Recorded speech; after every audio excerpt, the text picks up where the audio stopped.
누구든 가난한 이에게서 얼굴을 돌리지 마라. 참 예수님, 오늘은 연중 제33주일이며 제7차 세계 가난한 이의 날입니다. 먼저 오늘 미사에서 들려오는 하느님의 말씀을 살펴본 후에 프란시스코 교황님의 메시지를 전해드리겠습니다. 오늘 복음 말씀은 탤런트의 비유입니다.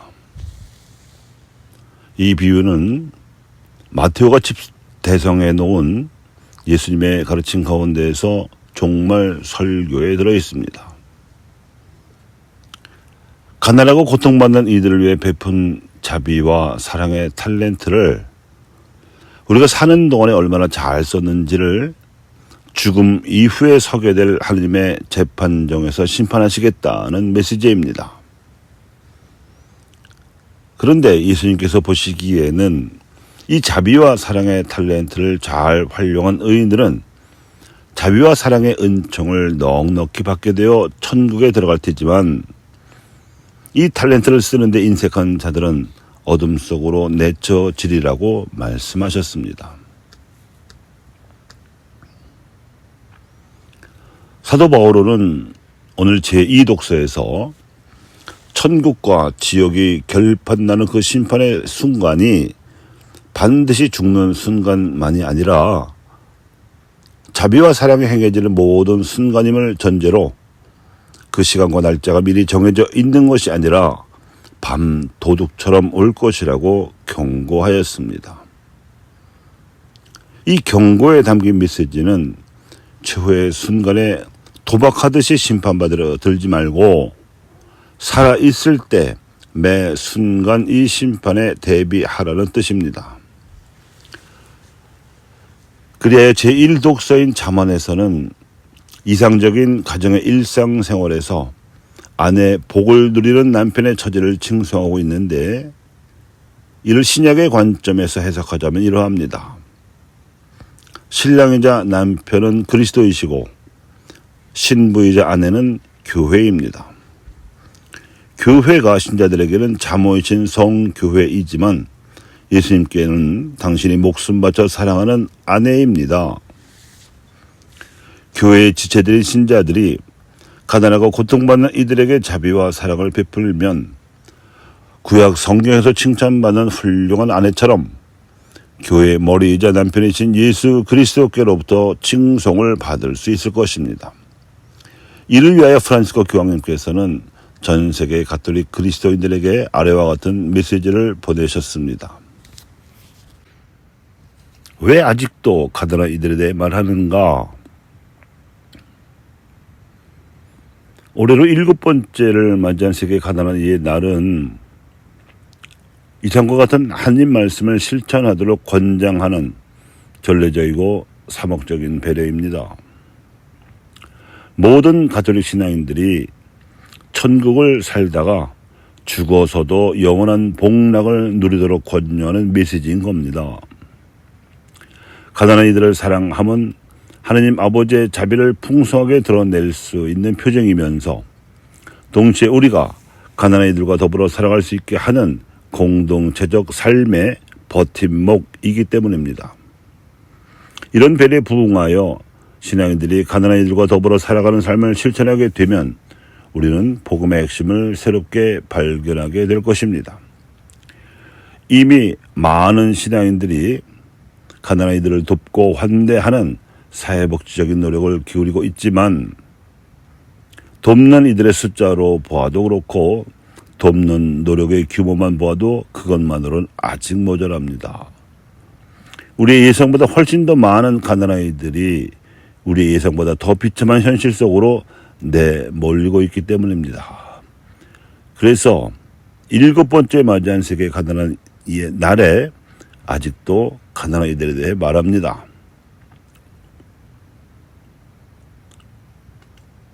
그래서 우리는 청빈의 삶을 기본으로 하고 더 나아가서 가난한 이들을 주님을 섬기듯이 섬길 수 있는 영성을 배워야 하기 때문에 연중 시기를 마감하는 그리스도왕 대축일의 전주일인 오늘 주님의 식탁 둘레에 모여서 이 뜻을 되새기고자 하는 것입니다. 누구든 가난한 이에게서 얼굴을 돌리지 마라. 토비끼의 교훈을 담은 이 말씀은 우리가 하는 직언의 본질을 이해하도록 도와줍니다.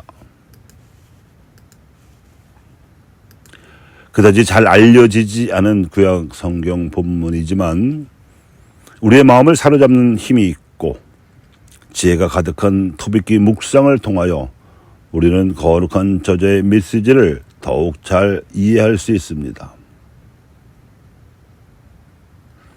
우리 앞에 가정생활의 한 장면이 펼쳐집니다. 아버지 토빗은 긴 여행을 앞둔 아들 토비아를 껴안고 축복을 해줍니다. 나이든 토빗은 아들을 다시는 보지 못할까 두려워하며 영적 유언을 남깁니다. 토빗은 니네베로 유배를 왔고 이제는 눈까지 멀게 되어 가난의 이중고에 놓입니다. 그러나 동시에 그에게는 늘 한 가지 확신이 있었으니 바로 자기 이름의 뜻이 그러하듯이 주님께서는 나에게 좋으신 분이라는 확신이었습니다. 그는 하느님을 경외하는 이로 또 좋은 아버지로 아들에게 단순히 물질적인 부를 물려주는 것이 아니라 삶에서 따라야 하는 바른 길을 증언하여 주고자 하였습니다. 그래서 이렇게 말합니다. 얘야, 평생토록 늘 주님을 생각하고 죄를 짓거나 주님의 계명을 어기려는 뜻을 품지 마라. 평생토록 선행을 하고 불의한 길은 걷지 마라. 나이든 토빗이 아들에게 하는 이 당부는 그저 하느님을 생각하고 기도 안에서 하느님께 간구하는 데에 그치지 말라는 것임을 이 대목에서 곧바로 알 수 있습니다. 그는 선행을 하고 정의를 실천하는 구체적인 행위에 대하여 말합니다. 이어서 더욱 분명하게 말합니다. 의로운 일을 하는 모든 이에게 내가 가진 것에서 자선을 베풀어라. 그리고 자선을 베풀 때에는 아까워하지 마라. 이 현명한 노인의 말은 우리를 곰곰이 생각하게 합니다. 또한 우리는 토빗이 자선을 베푼 다음에 눈이 멀게 되었다는 사실을 기억합니다. 스스로도 말했다시피 토빗은 젊어서부터 자선을 베푸는 데에 온 삶을 바쳤습니다. 나는 나와 함께 아시아인들의 땅 니네베로 유배온 친척들과 내 민족에게 많은 자선을 베풀었다. 배고픈 이들에게는 먹을 것을 주고 헐벗은 이들에게는 입을 것을 주었으며 내 백성 가운데 누가 죽어서 니네베 성 밖에 던져져 있는 것을 보면 그를 묻어주었다.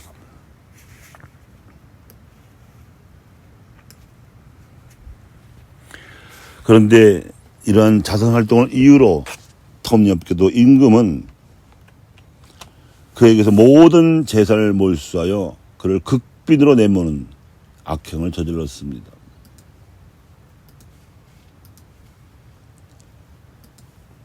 그러나 주님께서는 여전히 토빗을 필요로 하셨고 토빗은 자기 직책을 되찾은 뒤에도 자신이 해왔던 일을 이어갔습니다. 우리는 여기서 선을 향해 진정한 용기를 발휘하는 표형을 봅니다. 오늘날 우리를 향한 말일 수도 있는 토빗의 이야기에 귀 기울여 봅시다. 우리의 축제인 오순절 곧 주간절에 나를 위하여 잔치가 벌어져 나는 음식을 먹으려고 자리에 앉았다. 내 앞에 상이 놓이고 요리가 풍성하게 차려졌다. 그때 내가 아들 토비에게 말하였다. 얘야, 가서 니네베로 끌려온 우리 동포들 가운데에서 마음을 다하여 주님을 잊지 않는 가난한 이들을 보는 대로 데려오더라. 내가 그들과 함께 음식을 먹으려고 그런다. 얘야, 내가 돌아올 때까지 기다리마.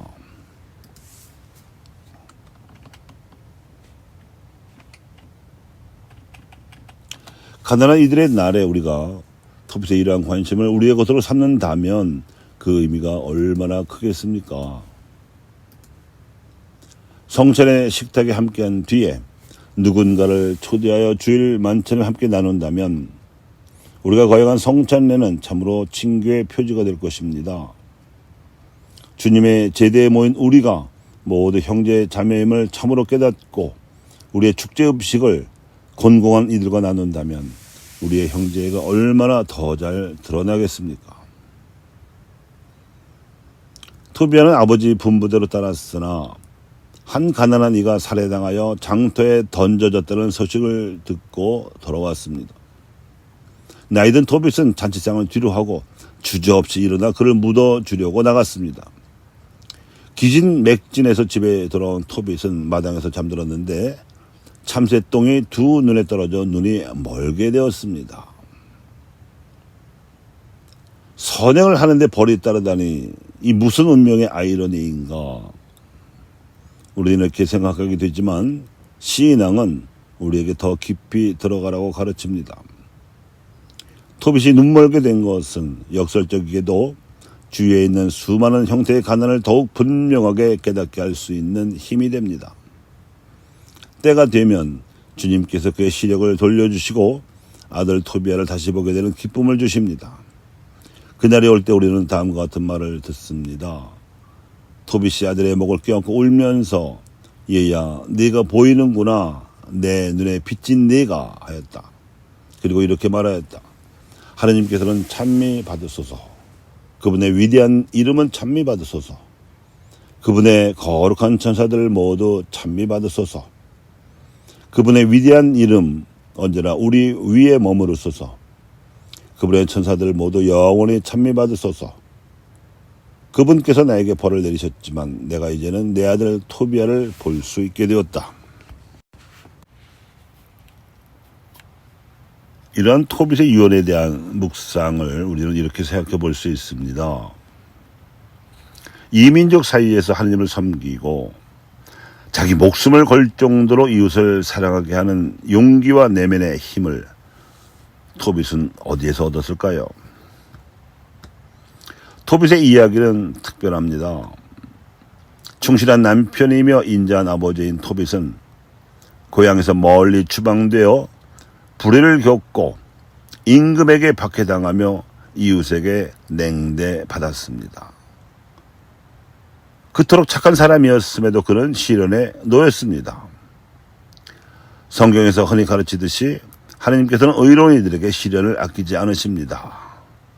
왜일까요? 이는 우리를 욕되게 하려는 것이 아니라 하나님께 대한 우리의 믿음을 굳건히 하려는 것입니다. 시련의 시기에 토빗은 자신의 가난을 발견하고는 가난한 다른 이들을 알아볼 수 있게 됩니다. 그는 하나님의 법에 충실하고 계명을 지키면서도 그것으로 충분하다고 여기지 않습니다. 그는 가난을 직접 느꼈기에 실제로 가난한 이들에게 관심을 보일 수 있습니다.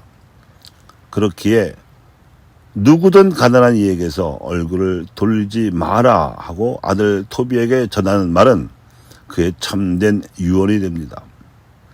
곧 가난한 이를 만날 때마다 우리가 얼굴을 돌려서는 안 됩니다. 이것이 주 예수님의 얼굴을 뵙지 못하게 하는 걸림돌이 될 것이기 때문입니다. 가난한 이라면 누구든 이라는 토빗의 말을 곰곰이 생각해 봅시다. 모든 이가 우리의 이웃입니다. 피부색도 사회계층도 출신도 무관합니다. 나 자신이 가난할 때 나의 도움에 필요한 형제 자매들을 알아볼 수 있습니다. 우리는 허울뿐인 안녕을 지키려는 무관심과 뻔한 핑계를 떨쳐버리고 모든 가난한 이와 모든 형태의 가난을 알아보라고 부름받습니다.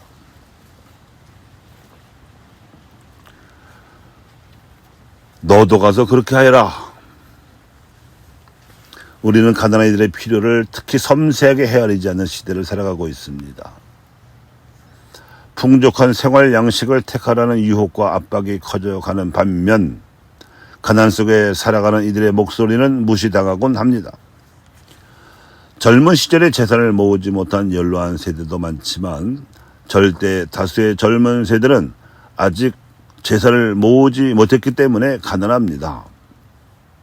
그리고 이 젊고 가난한 세대는 지금 일어나고 있는 문화적 변화에 가장 취약하기 때문에 원만하게 적응하지 못하면 늙어서까지 가난할 수밖에 없습니다. 그래서 우리는 가난하고 젊은 세대에게 우리의 관심과 도움을 주어야 합니다. 착한 사마리아인의 비유를 말씀하신 예수님께서는 누가 저의 이웃입니까? 하고 묻고서 이 비유를 듣던 바리사에게 되물으셨습니다. 죽을 뻔한 그 유대인에게 이웃이 되어준 사람은 누구냐? 착한 사마리아 사람이라고 대답한 그에게 다시 쐐기를 박듯이 말씀하셨습니다. 너도 가서 그렇게 하여라. 예수님의 이 비유와 당부 말씀은 그저 과거의 이야기가 아니라 지금 여기 일상의 삶을 살아가는 우리 저마다에게 끊임없는 도전입니다. 자선을 베푸는 일을 다른 이들에게 위탁하기는 쉽습니다. 다른 이들이 자선을 베풀도록 성금을 내는 것도 관대한 행위입니다. 그러나 모든 그리스도인의 소명은 자선에 직접 참여하는 것입니다. 주님께 감사드립시다. 많은 사람이 가난한 이들과 배척받는 이들을 돌보는 데에 헌신하고 있습니다. 모든 연령대와 각계각층의 그들은 소외되고 고통받는 이들을 이해하고 기꺼이 도우려는 모습을 보입니다. 그들은 초인적 영웅이 아니라 이웃집 사람, 곧 스스로 묵묵히 가난한 이들 가운데 하나가 되는 평범한 사람입니다. 그들은 그저 무엇을 주는 데서 끝나지 않습니다. 경청하고 관계를 맺으며 가난한 이들의 처지와 원인을 이해하고 대처하고자 노력합니다. 그들은 물질적 필요는 물론 영적인 필요에도 주의를 기울이고 개개인의 온전한 발전을 위하여 힘씁니다. 이 관대하고 이타적인 봉사로 하나님 나라가 현존하고 드러납니다. 좋은 땅에 떨어진 씨앗과도 같이 하나님 나라는 이러한 사람들의 삶에 뿌리 내려 풍성한 열매를 맺습니다. 이러한 수많은 자원봉사자의 증언이 더욱더 풍성한 결실을 거둘 수 있도록 그들에 대한 우리의 감사는 기도로 표현되어야 합니다. 반포 60주년을 기념하는 성 요한 23세 교황성화의 회칙 지상의 평화의 다음 말씀을 우리 마음에 새기면 좋겠습니다. 모든 인간은 생존, 육신 전체, 생활의 품위를 유지하기 위한 절대적인 권리를 갖고 있으며 특히 양식, 의복, 주거, 숙식 등에 관한 권리가 있으며 의사들의 치료와 그 외 정당한 사회적 봉사 등을 받을 권리가 있다. 또한 인간은 병고, 노동력의 결여, 과부신분, 노환, 실업 등에 처했거나 자신의 의존한 관계없이 생존 방법을 상실하는 경우에도 안전하게 살 수 있는 권리를 갖는다. 말씀이 실현되려면 여전히 이루어져야 할 일들이 특히 정치 지도자들과 입법자들의 진지하고 효과적인 헌신을 통해 이루어져야 할 일들이 얼마나 많은지요.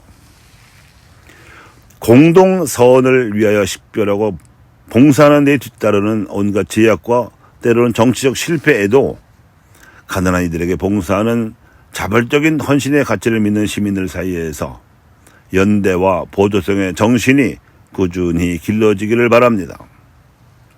공적 제도가 자신의 의무를 제대로 수행하도록 촉구하고 압력을 줄 필요도 물론 있습니다만 모든 것을 위로부터 받으려고 수동적으로 기다린다면 아무런 소용이 없습니다.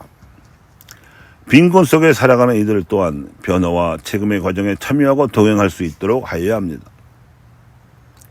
더 나아가 앞서 언급한 가난의 형태뿐만 아니라 새로운 형태의 가난을 다시 한번 인식하여야 합니다. 전 특별히 전쟁의 상황에 휘말린 사람들, 특히 평온한 현재와 품위 있는 미래를 빼앗긴 어린이들을 생각합니다. 우리는 결코 그러한 상황에 길들여져서는 안 됩니다.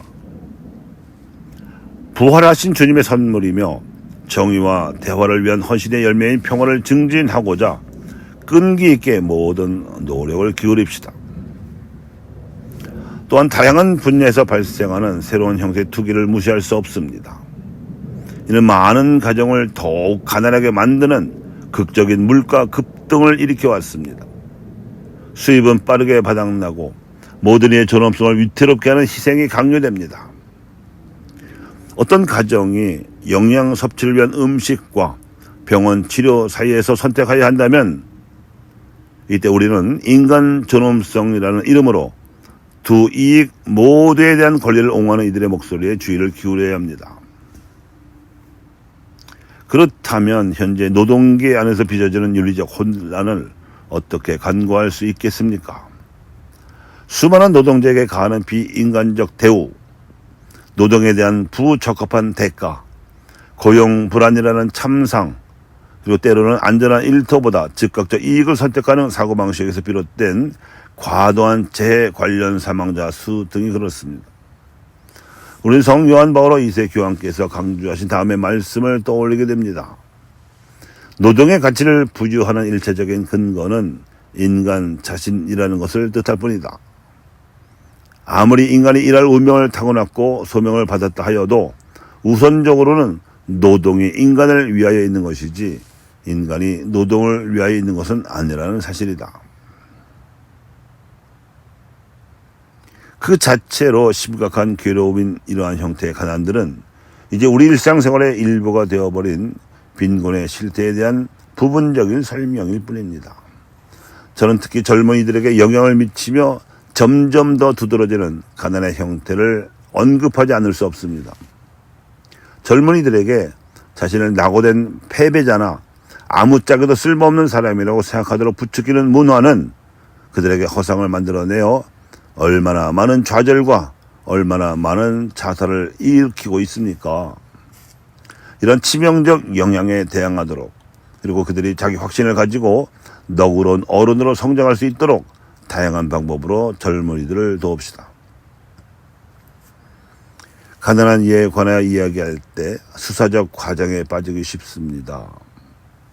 이는 통계와 숫자라는 수준에 머물려는 교활한 유혹이기도 합니다. 가난한 이는 인격체로서 얼굴도 갖고 있고 이야기도 지니고 있으며 마음과 영혼을 갖고 있습니다. 그들은 우리 모두와 마찬가지로 장단점을 지닌 우리의 형제 자매이므로 그들 한 사람 한 사람과 인격적인 관계를 맺는 것이 중요합니다. 토빗기는 우리가 가난한 이들과 함께 그리고 가난한 이들을 위하여 무슨 일을 하든지 현실적이고 실질적이어야 한다고 가르칩니다. 이는 정의에 관한 문제입니다. 공동체가 스스로를 정의롭다고 느끼는데 요구되는 화합을 촉진하려면 우리가 서로를 찾아내고 알아보아야 하는 것입니다. 가난한 이들을 돌본다는 것은 그저 재빨리 내미는 도움의 손길 이상입니다. 이는 가난이 훼손한 올바른 상호 인격적 관계를 재정립하도록 요청합니다. 이러한 방식으로 누구든 가난한 이에게서 얼굴을 돌리지 않는 일은 그리스도인의 삶 전체의 의미와 가치를 부여하는 자비와 애덕의 유의를 누리도록 우리를 이끌어줍니다. 우리를 이끄는 천사의 손길을 깨달아야 합니다. 가난한 이들을 향한 우리의 관심이 언제나 복음의 현실주의, 즉 우리를 하나님께로 이끄는 천사의 손길임을 알아차리는 영성으로 이어지기를 바랍니다. 우리의 나눔은 단지 남아도는 물건들을 처리하는 수단이 되어서는 안 되고 상대방의 구체적인 필요를 충족시킬 수 있어야 합니다. 여기에서도 또한 성령께서 이끄시는 식별이 요구됩니다. 이는 우리 자신의 개인적 희망과 열망이 아닌 우리 형제자매의 진정한 필요를 인식하기 위함입니다. 가난한 이에게 필요한 것은 분명히 우리의 인류의 사랑에 열려있는 우리의 마음입니다. 결코 다음의 사실을 잊지 맙시다. 우리는 가난한 이들 안에 계신 그리스도를 알아뵙고 그들의 요구에 우리의 목소리를 실어주도록 부름받고 있습니다. 또한 그들의 친구가 되고 그들에게 귀 기울이며 그들을 이해하고 하느님께서 그들을 통하여 우리에게 전달하고자 하신 그 신비로운 지혜를 받아들이도록 부름받고 있습니다. 신앙은 모든 가난한 이가 하느님의 아들, 딸이며 그들 안에 그리스도께서 현존하신다고 우리에게 가르쳐 줍니다. 너희가 내 형제들인 이 가장 작은 이들 가운데 한 사람에게 해준 것이 바로 나에게 해준 것이다 하고 마태복음 25장 40절에서 말씀하셨습니다. 올해는 아기 예수의 데레사 성녀의 탄생 150주년을 기념하는 해입니다. 데레사 성녀는 자서전 한 영혼의 이야기에서 이렇게 우리에게 말합니다. 완전한 애덕은 다른 사람의 결점을 참아 견디며 그들의 약함을 이상하게 여기지 않고 그들이 행하는 극히 조그만 덕행까지도 본보기로 삼는다는 것임을 나는 깨닫습니다. 그러나 무엇보다도 사랑은 마음 깊은 곳에 가둬놓는 것이 아님을 깨달았습니다. 예수님께서 등불은 켜서 함집속이 아니라 등경 위에 놓는다. 그렇게 하여 집안에 있는 모든 사람을 비춘다고 말씀하셨습니다. 이 등불은 내가 가장 사랑하는 사람뿐만 아니라 집안에 있는 모든 사람을 한 사람도 빠짐없이 비추고 즐겁게 해야 하는 애덕을 나타내는 것 같습니다. 우리의 집인 이 세상에서는 모든 이가 애덕의 빛을 경험할 권리가 있습니다. 그 누구도 그 빛을 빼앗겨서는 안 됩니다. 세계 가난한 이의 날에 데레사 성녀의 굳건한 사랑이 우리의 마음을 움직여 누구든 가난한 이에게서 얼굴을 돌리지 않고 우리 주님이신 예수 그리스도의 인간적이며 신적인 면모에 언제나 초점을 맞추도록 도와주기를 빕니다. 2023년 11월 19일 교황 프란치스코